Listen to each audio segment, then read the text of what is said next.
Episode 26 the musical extravaganza. उस वक्त विधि को एहसास हुआ कि जिस बहन से वो अपने पूरे दिल से प्यार करती थी, वो उससे कितनी नफरत करती थी कि वो चाहती थी कि वो मर जाए। मुक्ति ने वो हर रास्ता अपनाया जिससे कि वो विधि की न सिर्फ इंसल्ट कर सके पर उसे इस हद तक हिला दे कि वो सुसाइड करने पर मजबूर हो जाए। विधि ने सोचा कि उसके साथ उस दिन स्टेज पर जो हुआ वो अगर नहीं होता तो मुक्ति ही अपने हाथों से उसकी जान ले लेती। नहीं, ये बताना मुश्किल था कि उसका मर्डर मुक्ति ने कराया था या सहगल परिवार ने। उसने इस बारे में ज्यादा सोचने की हिम्मत नहीं की, पर वो दिल से चाहती थी कि उसका कातिल सहगल परिवार से हो। तभी उसे कैमरे के क्लिक की आवाज सुनाई दी। वो अपने ख्यालों से बाहर आई। उसने देखा कि अनिरुद्ध उसकी पिक्चर्स क्लिक कर रहा था। उसने जल्दी से विधि के 2 पिक्चर्स क्लिक किए। विधि ने सवालिया नजरों से उसकी ओर देखा। तुम बाकी ट्रेनीज की तरह नहीं हो। कैमरे के सामने आते ही वो शर्माती है, पर तुम बहुत शांत हो। अनिरुद्ध ने कहा, अपनी बॉडी को हल्का सा 9 o'clock में घुमाओ और अपने सर को अपने बाईं तरफ 30 डिग्री में घुमाओ। हाँ, बहुत अच्छे। उसने फिर 2 पिक्चर्स क्लिक किए। मैं अपने पिक्चर्स क्लिक कराने के बहुत ज्यादा पैसे लेती हूँ, विधि ने अपने अलग अलग पोज देते हुए कहा। मैंने तुम्हें पहले ही बताया था कि ट्रेनीज को कंपनी के लिए बिना पैसों के बहुत कुछ करना होता है। अनिरुद्ध ने विधि के पिक्चर्स क्लिक करते हुए उससे कहा, आपको ये पिक्चर्स क्यों चाहिए? विधि ने उत्सुकता से पूछा। ताकि मैं इसे तुम्हारे फेमस होने के बाद बेच सकूं, अनिरुद्ध ने हंसते हुए कहा। फिर उसने कैमरा नीचे रख दिया। विधि सामने रखे चौड़े और बड़े से लेदर के सोफे पर बैठ गई। फिर उसने उसकी ओर देखकर पूछा, क्या आपको यकीन है कि मैं फेमस होंगी? जिस भी ट्रेनी को मैंने ट्रेन किया है उन्होंने कुछ बड़ा जरूर किया है। ये कहकर वो सोफा के दूसरे छोर पर बैठ गया। उसने अपनी उंगलियों से कॉफी टेबल को बजाते हुए उससे पूछा, तुम अभी क्या सोच रही थी? तुम्हारे एक्सप्रेशन? मेरे एक्सप्रेशन क्या? अनिरुद्ध ने कुछ नहीं कहा और कैमरा विधि की ओर फेंक दिया। विधि ने कैमरा ऑन किया और अनिरुद्ध के लिए पिक्चर्स को देखने लगी। पहली पिक्चर उसकी हाफ प्रोफाइल थी। उनमें उसने पीले रंग के लूज कार्डिगन पहनी हुई थी। उसने अपना एक हाथ सामने की कांच की खिड़की पर रखा था और सूरज की रोशनी उसके चेहरे पर आ रही थी। उसके चेहरे के भाव बहुत ही शांत थे, पर उसकी आंखों की गहराइयों में साफ तौर पर दर्द और कमजोरी देखी जा सकती थी। इसमें कोई शक नहीं था कि अनिरुद्ध की फोटोग्राफी स्किल्स इतने फेमस क्यों थे। विधि ने बिना कुछ कहे ही कैमरा बंद करके उसे वापस कर दिया। अनिरुद्ध ने भी दोबारा से कुछ नहीं पूछा और कप में गर्म पानी भरा। गर्म पानी ने विधि की उंगलियों को छुआ और उसे जिंदा होने का एहसास हुआ। 7 दिन बाद म्यूजिकल एक्स्ट्रावेगेंजा आ चुका था। वो एक लाइव ब्रॉडकास्ट था। खुले आसमान के नीचे सिक्योरिटी ब्रॉडकास्ट स्टेशन के चारों ओर लगे हुए थे। एक रेड कार्पेट उसकी एंट्रेंस पर लगी थी। विधि इस इवेंट को अनिरुद्ध की असिस्टेंट की तरह अटेंड कर रही थी। वहाँ वो 10 लाख की एक फरारी में आया। उसने एक वाइन रेड सिल्क शर्ट और सिल्वर ग्रे टक्सीडो के साथ साथ पैटेक फिलिप की घड़ी अपने हाथों में पहन रखी थी। वो जैसे ही अपने कार से बाहर निकला, उसके फैंस ने उसे देखकर चिल्लाना शुरू कर दिया। उसकी पॉपुलैरिटी के सामने दूसरे आर्टिस्ट फीके पड़ गए थे। वो आत्मविश्वास के साथ रेड कार्पेट पर आगे बढ़ा। विधि सिक्योरिटी बैरिकेड्स के बाहर से उसके पीछे गई। उसने किसी को किसी से पूछते सुना, ये हम कौन है? तभी उसके साथी ने कहा, क्या तुम इन्हें नहीं जानते? वो विवे डांस से अनिरुद्ध भास्कर हैं। इसे उत्कर्ष सिंह का राइवल माना जाता है। फैंस में एक नए तरह का उत्साह नजर आ रहा था। वो सब साथ चिल्लाने लगे, Anirudh Bhaskar, I love you. आपके सॉन्ग कभी हंसना है कभी रोना है ने मुझे रुला दिया। आपकी एमवी मुझे बहुत अच्छी लगी। मेरी निधि के लिए भी एक गाना बनाओ प्लीज। उसके फैंस हर तरफ से उसे देखकर खुशी से चिल्ला रहे थे। सबसे ज्यादा कमेंट्स लोगों से तब मिला जब किसी ने चिल्लाकर कहा, उत्कर्ष को डेट करो। विधि ने इस पर कुछ लोगों को बातें करते भी सुना। उसे ऐसा लगा जैसे वो उन लड़कियों को उनकी इमेजिनेशंस के लिए जाकर थप्पड़ लगा दे। जैसा कि कहा जाता है, एक ही राज्य में 2 राजा दुश्मन होते हैं। वो कभी भी एक दूसरे की आंखों में नहीं देख सकते। बहुत सालों से अनिरुद्ध और उत्कर्ष इस इंडस्ट्री में थे, पर वो एक दूसरे से बहुत ही कम मिले थे। विधि ने पलटकर अनिरुद्ध की ओर देखा। उसे लगा कि इतने सालों में लाइमलाइट में रहने की वजह से अब तो उसे इन सब की आदत हो चुकी होगी, पर बाहर से रेड कार्पेट पर अनिरुद्ध जितना शांत लग रहा था उतना ही वो अंदर से गुस्से में था। विधि उसकी आंखों में साफ साफ देख सकती थी। साफ नजर आ रहा था कि उसे रेड कार्पेट पर चलना बिल्कुल पसंद नहीं था। वो जल्द ही अपना आपा खो देगा। विधि ने गहरी सांस ली और सोचा, कन्या राशि का होने की वजह से अनिरुद्ध एक परफेक्शनिस्ट होने के साथ साथ अपनी सेहत को लेकर भी ऑब्सेस था। वो सच में बहुत चूजी था। अनिरुद्ध तक पहुंचने के लिए विधि भी तेजी से चलने लगी और ब्रॉडकास्ट स्टेशन के हॉल की ओर बढ़ी। हॉल के अंदर फैन से बचते हुए एक स्टाफ मेंबर उन्हें लॉबी से होते हुए ऊपर ले गया। वहाँ हर साइज के बहुत से वेटिंग रूम और ड्रेसिंग रूम्स थे। अनिरुद्ध इंडस्ट्री में एक जाना पहचाना नाम था और सभी लोगों से उसका स्टेटस भी ऊंचा था। इसलिए ब्रॉडकास्ट स्टेशन ने उसकी प्राइवेसी को ध्यान में रखते हुए बहुत ही अंदर का वेटिंग रूम दिया था। जब स्टाफ मेंबर उन्हें उनके वेटिंग रूम की ओर ले जा रहे थे तब एक मेकअप रूम के पास से गुजरे। वहाँ से उन्हें बहुत शोर सुनाई दे रहा था। इससे पहले कि वो कुछ रिएक्ट कर पाते, उससे पहले ही कुछ बॉडीगार्ड्स ने एक औरत को धक्का मारकर रूम से बाहर निकाल दिया। एक रेड कलर का इवनिंग गाउन पहने और लंबे बिखरे बालों को लिए वो औरत जमीन पर जा गिरी। उसका हैंडबैग उसके हाथ से छूटकर उड़ते हुए अनिरुद्ध की ओर गया। उस बैग से मेकअप और फाउंडेशन खोलकर अनिरुद्ध की ट्राउजर्स पर जा गिरा। अनिरुद्ध ने उस औरत को जोर से घूर कर देखा। विधि ने उस औरत को पहचान लिया। वो अपने दिनों की एक मशहूर सिंगर थी जिसका नाम माधुरी था। भले ही वो एक समय में बहुत मशहूर थी, अब वो इस तरह काम करने के लिए मजबूर थी। उसे अपना कर्ज चुकाना था जो उस पर उसके पति के घोड़ों पर जुआ खेलने की वजह से था। जिन्होंने उसे धक्का दिया उन्हें माधुरी ने घूर कर देखा। अपनी उम्र को छुपाने के लिए उसने हैवी मेकअप किया था। अपने आंसुओं को रोकते हुए उसने कहा, मुक्ति, तुम्हारे पास स्टेज पर जाने से पहले अभी बहुत टाइम है। मेरी ओपनिंग एक्ट है, तुम बीच में नहीं आ सकती। मेकअप आर्टिस्ट ने अब तक मेरा मेकअप पूरा भी नहीं किया है। मुक्ति, ये मुक्ति का मेकअप रूम है, वो भी यहाँ है। विधि ने अपना सर उठाकर देखा पर वहाँ बॉडीगार्ड्स की दीवार थी। उसे दरवाजे पर एक लंबे और मस्कुलर आदमी को खड़ा पाया जो अंदर की व्यू को देखने से रोक रहा था। विधि ने स्लीक सूट पहने उस आदमी को पहचान लिया। उस आदमी को उसने बहुत समय से नहीं देखा था। वो चेतन मेहता था जिसे वो कभी अपना भरोसेमंद दोस्त समझती थी। जब आरव ने उसे अपने बंगले में कैद करके रखा था तब उसने भागने की कोशिश की और दरवाजे की ओर भागी। जब वो भाग रही थी तब वो चेतन से टकरा गई। वो उसे देखकर बहुत खुश हुई और उसे अपनी मदद के लिए उसे पुकारा। जब चेतन ने विधि की ओर देखा तो पाया कि उसने फटे पुराने कपड़े पहने थे और उसके पैरों पर सोने की टूटी हुई चेन बंधी थी जिसे विधि ने बड़ी मुश्किल से तोड़ा था। चेतन उसकी ओर गया और विधि को अपना जैकेट पहनाया। फिर उसने जोर से चिल्लाकर कहा, बॉस।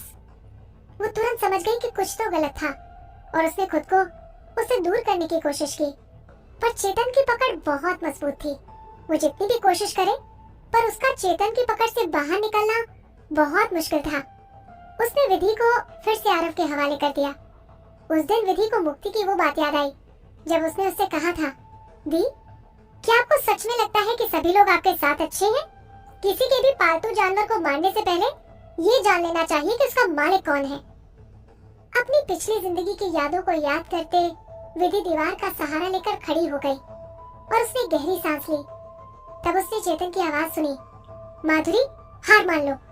मोहन खुद ही हमारे पास आया था और हमने उसे काम दे दिया। उसके पास तुम्हारा मेकअप करने का टाइम नहीं है। तुम जाकर दूसरा मेकअप आर्टिस्ट ढूंढ लो। बॉडीगार्ड्स के बीच से विधि देख सकती थी कि वहाँ कई सारे मेकअप आर्टिस्ट एक इंसान को घेर कर खड़े थे, खूबसूरत बनाने की कोशिश कर रहे थे।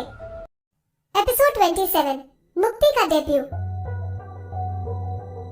विधि ने पहले भी बहुत सारी म्यूजिक सेरेमनीज अटेंड की थी। उसे मेकअप आर्टिस्ट के डिस्ट्रीब्यूशन के बारे में पता था। मुक्ति के आसपास जो मेकअप आर्टिस्ट थे वो बहुत ज्यादा थे, फिर भी उसे इसका दोष नहीं दिया जा रहा था। हर साल पॉपुलर होने के लिए मेकअप आर्टिस्ट का मेकअप करने के लिए वॉलंटियर किया करते थे, चाहे वो छोटा सा काम ही क्यों ना हो। वे आराम से कह सकते थे कि मैंने इस आर्टिस्ट का मेकअप किया था। अजीब बात तो ये थी कि मुक्ति के पास इतने सारे लोग थे पर वो बस एक न्यू कमर थी। तब माधुरी ने रोनी सी सूरत बनाकर कहा, पर मोहन को मुझे असाइन किया गया था।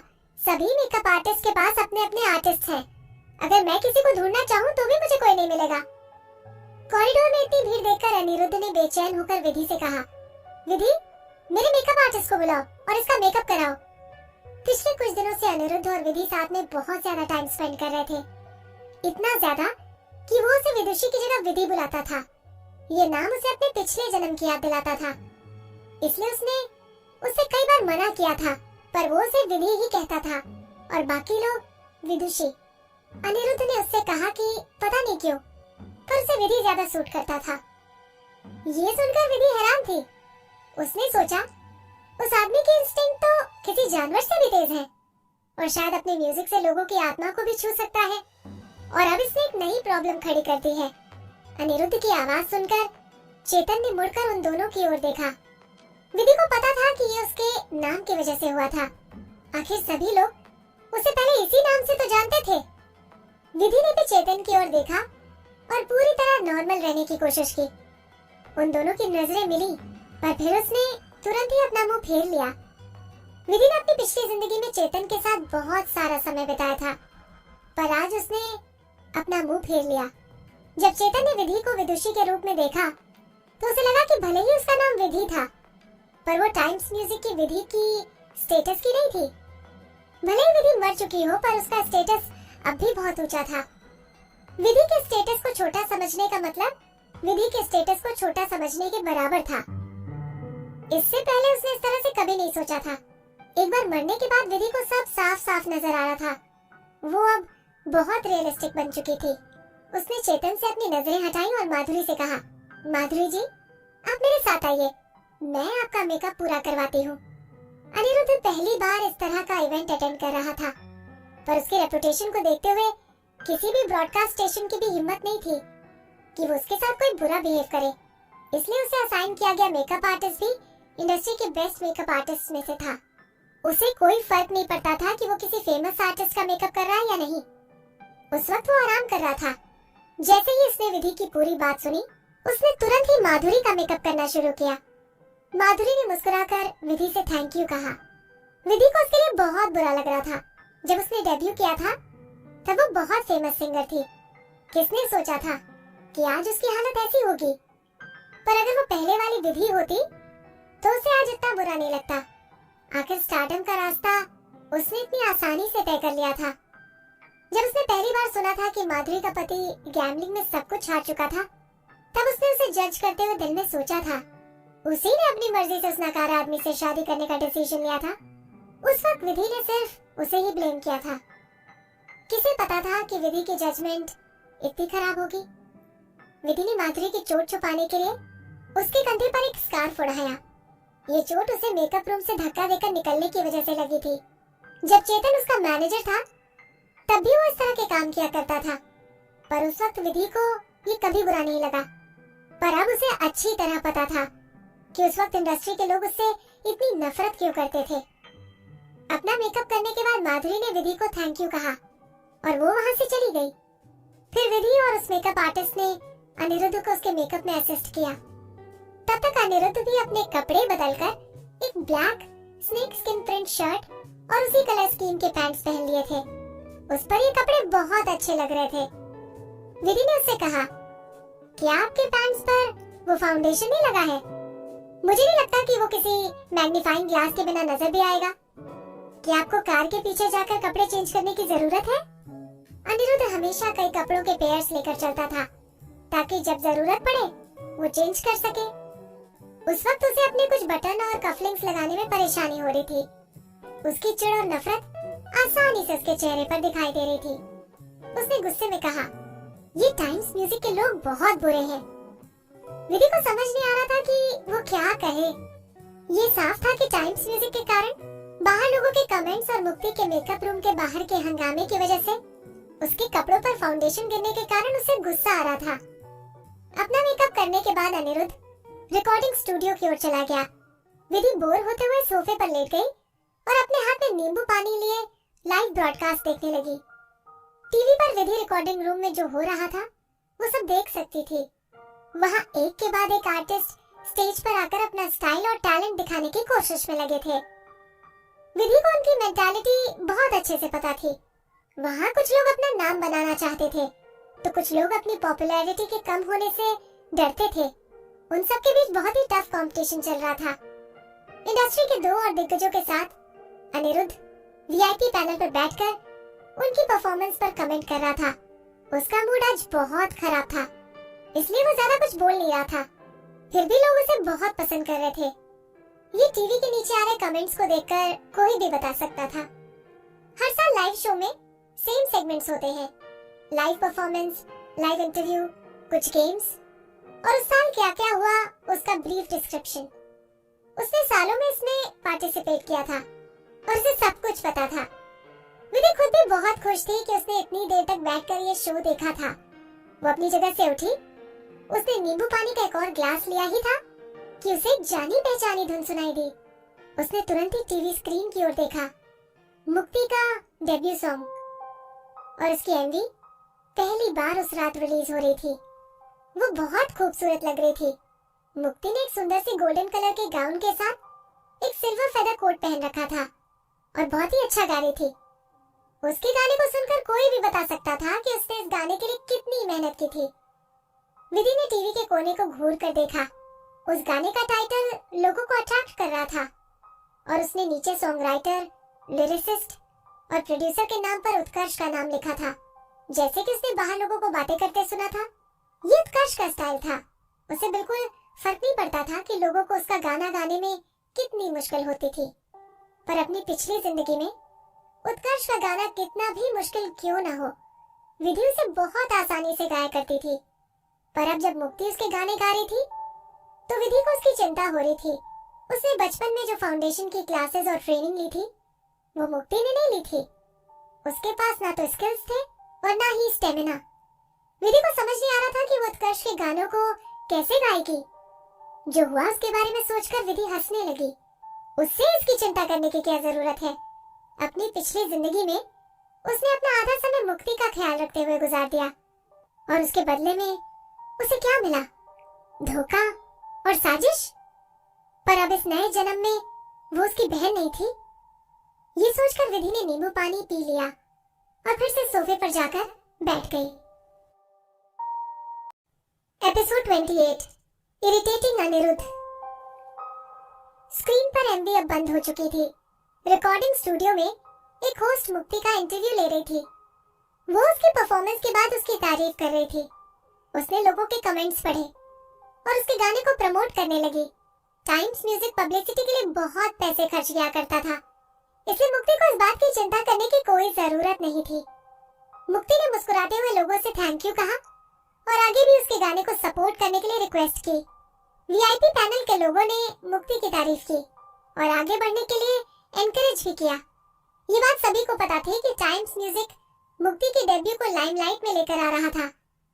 पैनल पर बैठे लोगों में इतनी हिम्मत नहीं थी कि वो टाइम्स म्यूजिक के खिलाफ जा सके, पर अनिरुद्ध उनसे अलग था। वो हल्का सा मुस्कुराया और मजाक उड़ाते हुए उसने कहा, गाने की लिरिक्स बुरी नहीं है। फिल्म टीम ने भी एमवी में बहुत मेहनत की है। जब विधि ने बैकस्टेज मेकअप रूम में ये सुना तो उसे अच्छी तरह समझ आ गया कि कुछ तो गलत होने वाला है। उसने गौर से टीवी की ओर देखा और नींबू पानी पीने लगी। शो की होस्ट अनिरुद्ध के कमेंट को नहीं समझ सकी और उसने कहा, अनिरुद्ध जी, इस गाने को उत्कर्ष जी ने प्रोड्यूस किया है और आप दोनों को इक्वल समझा जाता है, इसलिए इस गाने में कुछ तो बात होगी। इतना कहकर उसने मुक्ति की ओर देखा और उससे कहा, मुक्ति ने भी इस गाने को बहुत अच्छी तरह गाया है। हमें लोगों के कमेंट्स भी मिले हैं कि इस गाने ने उनके दिल को छू लिया है। एक न्यू सिंगर के लिए ये बहुत ही बड़ी बात है। ये सुनकर मुक्ति के चेहरे पर मुस्कान आ गई और उसने अपना सर झुकाकर उसे थैंक यू कहा। फिर उसने अनिरुद्ध से कहा, अनिरुद्ध जी, क्या आप मुक्ति की सिंगिंग पर कुछ कमेंट्स करना चाहेंगे?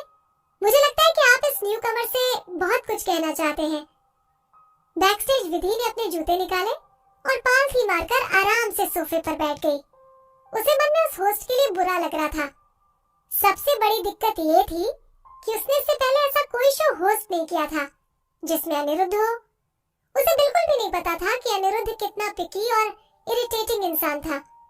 उसके साथ इतना वक्त बिताने के बाद अब विधि समझ चुकी थी कि वो इंसान कैसा था।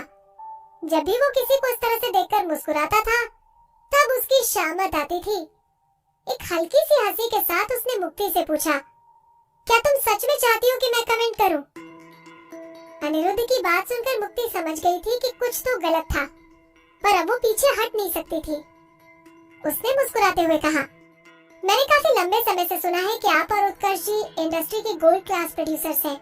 मैंने ये भी सुना है कि आप इतनी आसानी से किसी भी सिंगर पर कमेंट नहीं करते हैं। अगर आपने मुझे कुछ एडवाइस किया तो वो मेरे लिए गर्व की बात होगी। मुक्ति की ये बातें अनिरुद्ध के लिए कॉम्प्लीमेंट की तरह थी। उसे लगा कि ऐसा कहने से उसे उससे ज्यादा हार्श कमेंट्स नहीं मिलेंगे। तब अनिरुद्ध ने कहा, मुझे नहीं लगता कि तुम्हें मेरी किसी एडवाइस की जरूरत है। उसकी ये बात सुनकर सभी शॉक्ड और कंफ्यूज थे। फिर उसने आगे कहा, अगर ऐसा कुछ है तो मुझे यकीन है कि उत्कर्ष ने पहले ही तुम्हें सब बता दिया होगा। मैं बस इतना कहूंगा कि तुम में बहुत हिम्मत है कि तुमने ये गाना गाया। मुक्ति ने कभी नहीं सोचा था कि अनिरुद्ध ऐसा कुछ कहेगा। ये सुनकर उसका चेहरा फीका पड़ गया, पर उसने उससे धीरे से कहा, मैं आपकी बात समझी नहीं अनिरुद्ध जी। ये सुनकर अनिरुद्ध हंसने लगा और बोला, क्या तुम सच में चाहती हो कि मैं तुम्हें सब साफ साफ बोलूं? आई एम सॉरी, मैं उन लोगों को सलाह नहीं देता जो इग्नोरेंट हो। जैसे उसने ये कहा, मुक्ति की आंखों से आंसू आ गए। मुक्ति ने अपनी ऐसी सूरत बनाकर विधि को बहुत बार धोखा दिया था, पर आज उसे इससे कोई फर्क नहीं पड़ रहा था। वहीं शो की होस्ट मुक्ति को इस तरह किसी के हाथों बुली होते देखकर बहुत बुरा महसूस कर रही थी। उसने बार बार अनिरुद्ध को अपनी आंखों से इशारा कर रोकने की कोशिश की, पर अनिरुद्ध को इससे कोई फर्क नहीं पड़ रहा था। होस्ट ने हंसते हुए बात बदली और शो को आगे बढ़ाया। विधि अपने हाथों में ग्लास लिए सोच रही थी, क्या उत्कर्ष को अफसोस हो रहा होगा? अगर उसने इस म्यूजिक शो को अटेंड किया होता तो ब्रॉडकास्ट स्टेशन से अनिरुद्ध को इनवाइट करने की इतनी कोशिश नहीं की होती। अगर अनिरुद्ध यहाँ नहीं होता तो जो हुआ वो नहीं हुआ होता। उसके आने से टाइम्स म्यूजिक की नई सिंगर को शर्मिंदगी का सामना करना पड़ा था। फिर अचानक विधि को ख्याल आया, उत्कर्ष हमेशा से ही अपने काम का पूरा ध्यान रखता था। जब उसने डेब्यू किया था तब वो जिस भी इवेंट पे जाती थी वो उसके साथ होता था। उसे डर था कि कहीं विधि कोई गलती न कर दे, इसलिए उसने मीडिया को गाने के बारे में सब कुछ खुद ही बताया था। पर वो मुक्ति के डेब्यू पर क्यों नहीं था? वो इस बारे में सोच ही रही थी कि रिकॉर्डिंग स्टूडियो ने अपना शो बदल दिया। अनिरुद्ध मेकअप रूम में वापस आया और उसने गहरी सांस ली, जैसे उसके कंधे पर से एक बोझ उतर गया हो। फाइनली ये खत्म हो गया। मैं अगली बार ये अटेंड नहीं करने वाला। उस शो के फर्स्ट हाफ के लिए एक वीआईपी गेस्ट की तरह इनवाइट किया गया था। अब वो फर्स्ट हाफ खत्म हो चुका था। तब अनिरुद्ध का काम भी पूरा हो गया था। विधि सोफे से उठी और उसने अनिरुद्ध को ठंडा पानी लाकर दिया और कहा, दूसरों के लिए आप बहुत बुरे हो। उसने विधि की ओर हैरानी से देखा। तब विधि ने कहा, वो मुक्ति? अनिरुद्ध ने कुछ सोचा, फिर कहा, अच्छा वो? तुम उसके डेब्यू की बात कर रही हो? उत्कर्ष के गाने गाकर वो अपनी बर्बादी की ओर आगे बढ़ रही है। आपको उसे उसके डेब्यू परफॉर्मेंस पर इतना डायरेक्ट नहीं बोलना चाहिए था। अनिरुद्ध ने पानी पीते हुए कहा, इस बात के लिए तुम मुझे ब्लेम नहीं कर सकती। टाइम्स म्यूजिक में कुछ भी अच्छा नहीं है। वो टाइम्स म्यूजिक से बहुत नफरत करता था और विधि ये देख सकती थी। उसे मुक्ति के लिए बुरा लग रहा था। वो कितनी अनलकी थी कि उसका सामना इस कन्या राशि वाले आदमी से हुआ था। तुम्हें मुक्ति के लिए बुरा फील करने की कोई जरूरत नहीं है। अनिरुद्ध ने कहा, ये इसके लिए अच्छा है कि मैंने उससे आज इतनी सख्ती से बात की। अगर मुक्ति समझदार है तो वो उसके साथ आगे काम नहीं करेगी। अगर वो इसी तरह उत्कर्ष के साथ काम करती रही तो एक दिन वो बहुत बड़ी प्रॉब्लम में पड़ जाएगी। विधि चुप थी। अनिरुद्ध सही था। मुक्ति ने जो गाना गाया वो उसे फेमस कर देगा, पर एक बहुत बड़ी प्रॉब्लम थी। अगर उसने इस प्रॉब्लम को इग्नोर किया तो उसका सिंगिंग करियर खत्म हो जाएगा। विधि को इस प्रॉब्लम के बारे में सोचकर अजीब महसूस हो रहा था। ऐसा नहीं हो सकता था कि उत्कर्ष ने इस प्रॉब्लम को देखा ना हो। उसके केयरफुल नेचर की वजह से ऐसा हो ही नहीं सकता था कि उसने मुक्ति से ये नहीं कहा हो। पर मुक्ति ने इसे गाने की जिद की होगी। पर क्यों?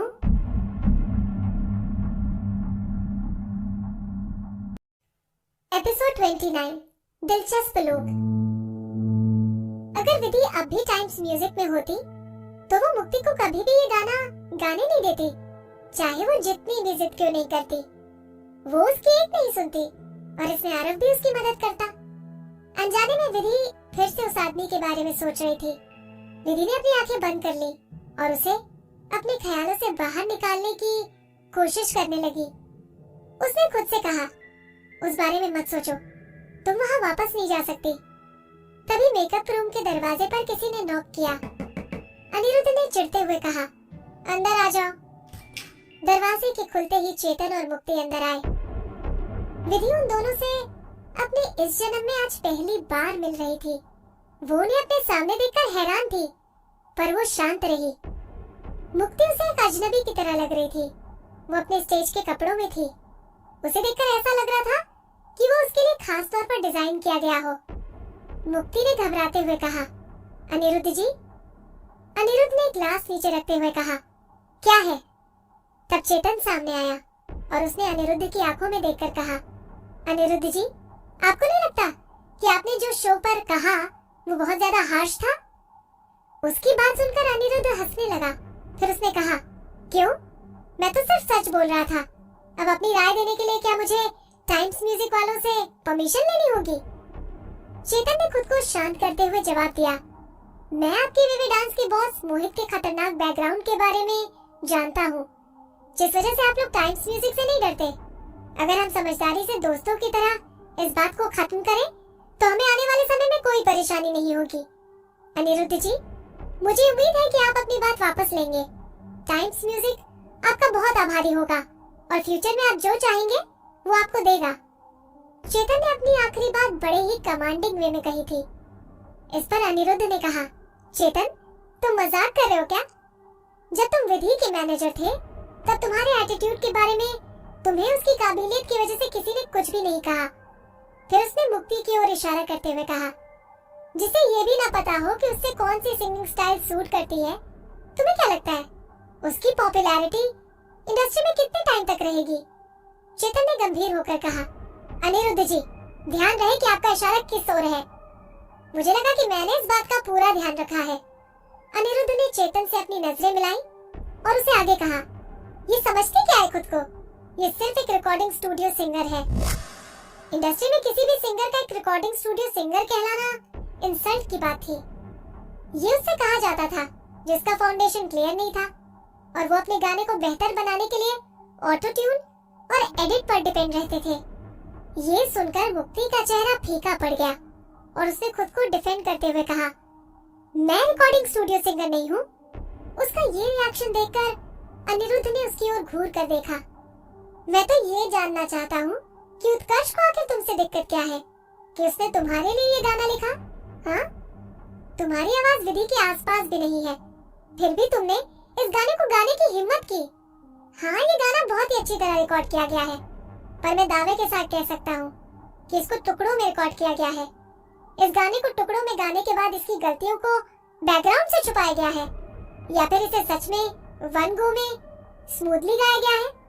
ये तुम्हें अच्छी तरह से पता है और खुद को रिकॉर्डिंग स्टूडियो सिंगर ना समझने की कोशिश भी मत करना। उत्कर्ष के गाने बहुत ही मुश्किल माने जाते थे। मुक्ति के फाउंडेशन स्किल्स ऐसे नहीं थे कि वो स्मूथली इस गाने को गा सके। चेतन ने अपना मुंह सिकोड़ते हुए कहा, अनिरुद्ध जी, आप बहुत ज्यादा ही हार्श हो रहे हैं। मुक्ति ने अभी अभी डेब्यू किया है और उसके पास अभी बहुत कम एक्सपीरियंस है। ऐसे में रिकॉर्डिंग स्टूडियो में छोटी छोटी गलतियों का एडिट होना नॉर्मल है। समय के साथ ये सब ठीक हो जाएगा। अनिरुद्ध ने चेतन की ओर ऐसे देखा जैसे कि वो किसी बेवकूफ को देख रहा हो। चेतन, तुम काफी सालों से विधि के मैनेजर थे। तुम ना समझ होने का नाटक कर रहे हो या सच में ना समझ हो? मुक्ति उत्कर्ष के गाने गा सकती है या नहीं, ये एक्सपीरियंस की बात नहीं, टैलेंट की बात है। अगर ये अपनी जिद में वो गाने गाती रही जो ये नहीं गा सकती तो एक दिन अपनी आवाज खो देगी। अनिरुद्ध के इतना कहते ही पूरे कमरे में खामोशी छा गई। ये सबसे डरावनी बात थी जिसकी वजह से उसका करियर पूरी तरह से खत्म हो सकता था। कुछ समय बाद चेतन ने मुक्ति की ओर देखा और उससे पूछा, पर मुक्ति, तुमने तो कहा था कि तुम ठीक हो। ये सब खामोशी से देख रही विधि ने एक गहरी सांस ली। चेतन एक बहुत अच्छा बिजनेसमैन था। उसके पास जो इंस्टिंक्ट्स थे वो बिजनेस के लिए थे, आर्ट के लिए नहीं।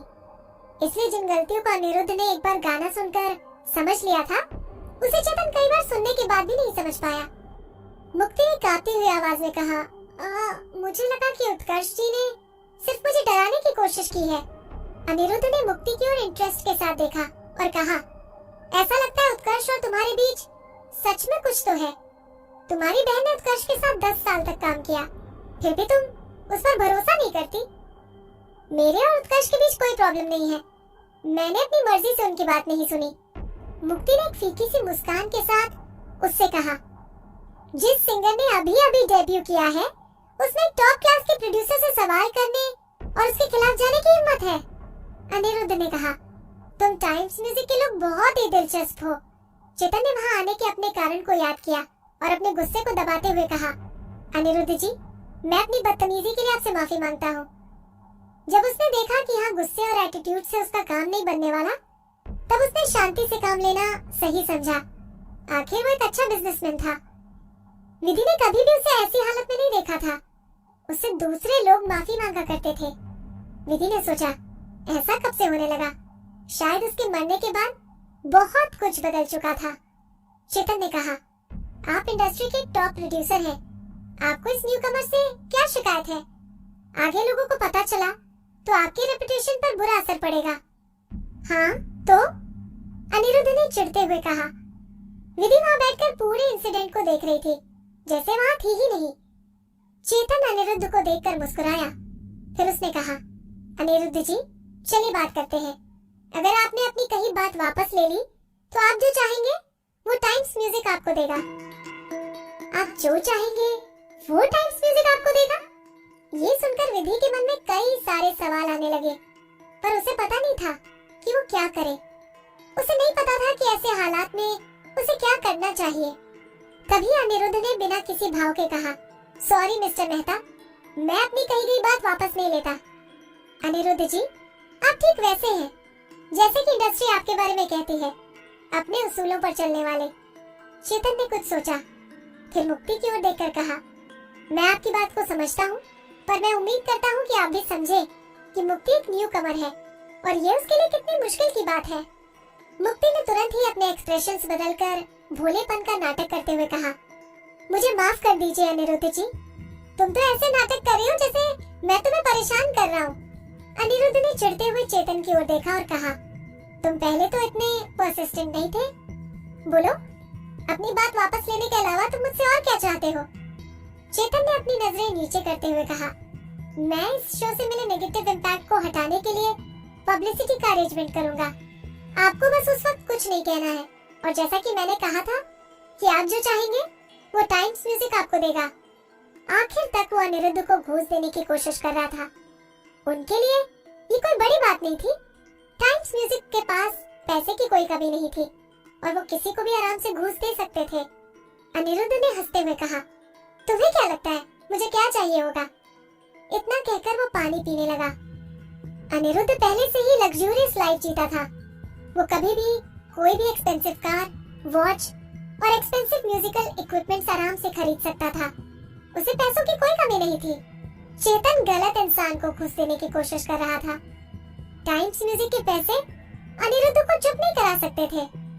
पावर की मदद से अनिरुद्ध को चुप कराना मुश्किल था। वो पहले से ही इंडस्ट्री के टॉप प्रोड्यूसर्स में से एक था। वेवे डांस में उसकी एक अलग जगह थी जहां वो अपनी मर्जी से कुछ भी कर सकता था। सबसे बड़ी बात तो ये थी कि उनके बॉस मोहित भी उनकी बहुत इज्जत किया करते थे। आखिर वो टाइम्स म्यूजिक में जाकर उत्कर्ष से उसकी जगह के लिए क्यों लड़े? चेतन की जगह अनिरुद्ध के बारे में सोचकर विधि के सर में दर्द होने लगा। अनिरुद्ध को वो न तो पैसे दे सकता था और न ही स्टेटस, तो फिर आखिर वो उसे दे क्या सकता था? अनिरुद्ध जी, मुझे नहीं पता कि मैं आपको क्या दे सकता हूँ, पर मैं पूरी कोशिश करूंगा कि जो आपको चाहिए वो मैं आपको दे सकूं। चेतन ने आराम से कहा। चेतन की यह हालत देखकर विधि को बहुत बुरा लग रहा था। उसे अच्छी तरह पता था कि अनिरुद्ध कितना बोरिंग इंसान था। अपनी लाइफ में उसे म्यूजिक और सफाई के अलावा किसी भी चीज में कोई इंटरेस्ट नहीं था। उसके म्यूजिकल करियर में शायद ही कुछ ऐसा था जिसे उसने अचीव ना किया हो। अनिरुद्ध ने अपना सर ना में हिलाया और कहा, मुझे नहीं लगता कि मुझे कुछ चाहिए। फिर उसने विधि की ओर देखा और उससे कहा, तुम्हें क्या चाहिए? क्या मुझे? विधि ने हैरानी से कहा, क्या अनिरुद्ध ने अपनी घूस विधि की ओर ट्रांसफर कर दी थी?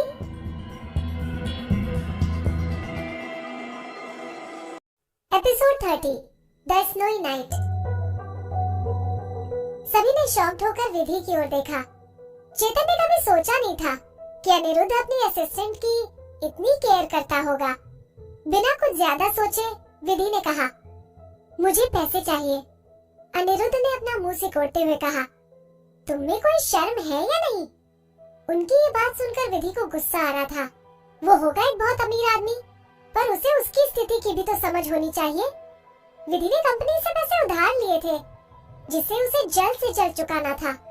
फिर वो आराम से एंटरटेनमेंट इंडस्ट्री को छोड़कर जा सकती थी। क्या ये अच्छा नहीं होगा? पर अनिरुद्ध ने ऐसा नहीं सोचा था।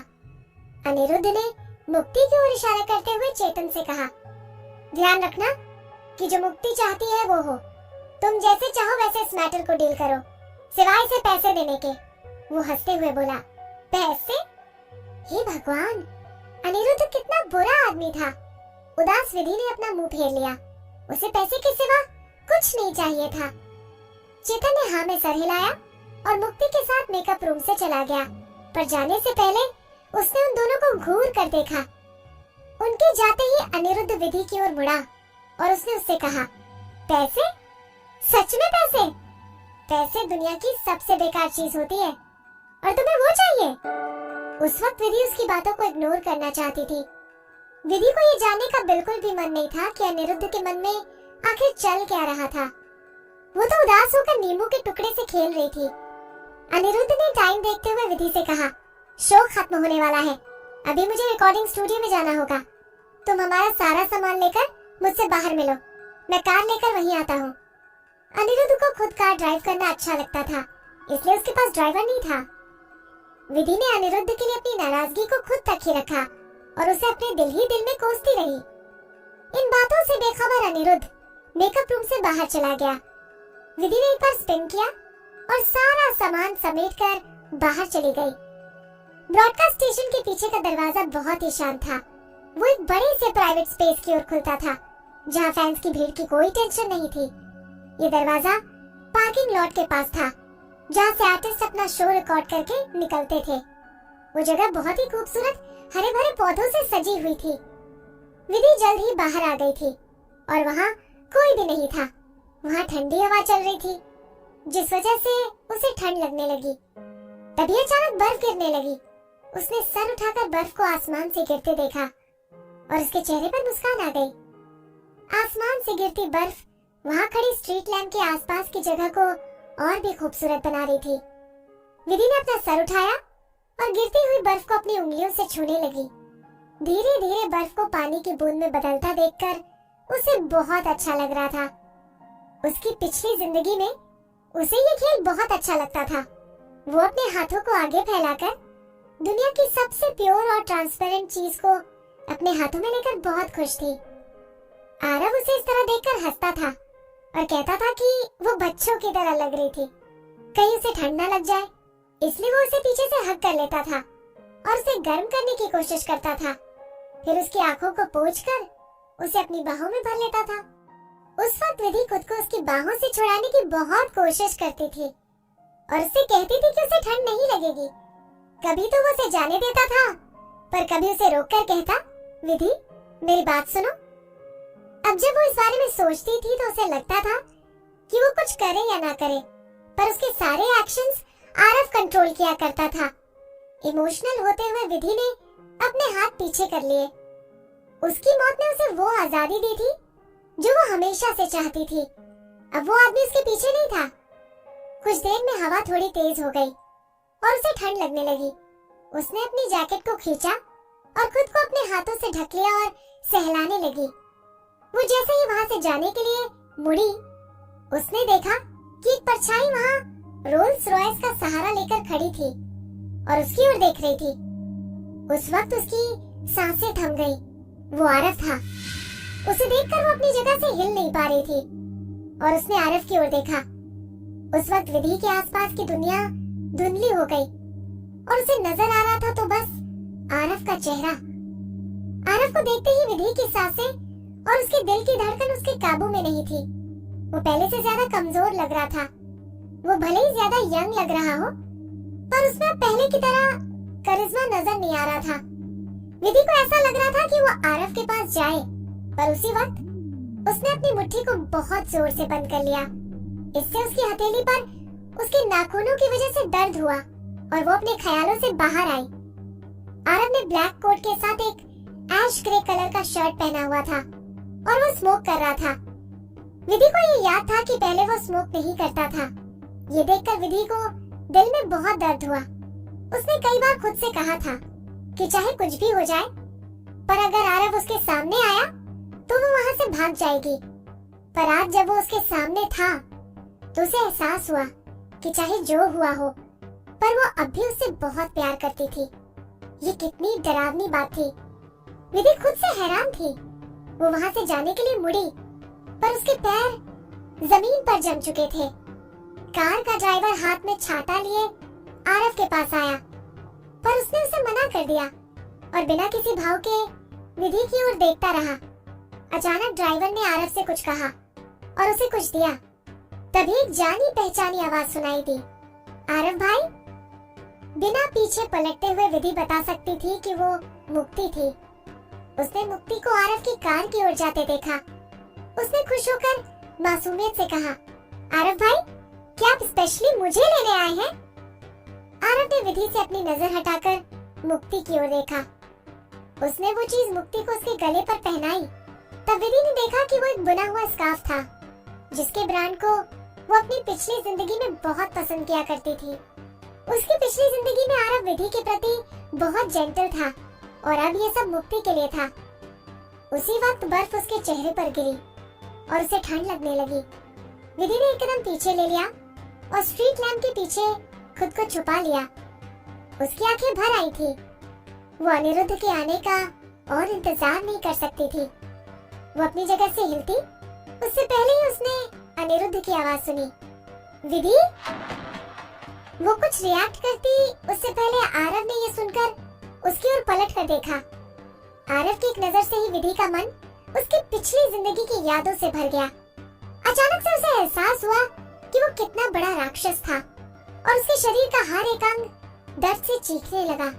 कितनी अजीब बात थी, वो एक नए शरीर में थी, पर ये डर उसकी आत्मा से जुड़ा था। उसके साथ जो कुछ भी हुआ था वो उसे साफ साफ याद था।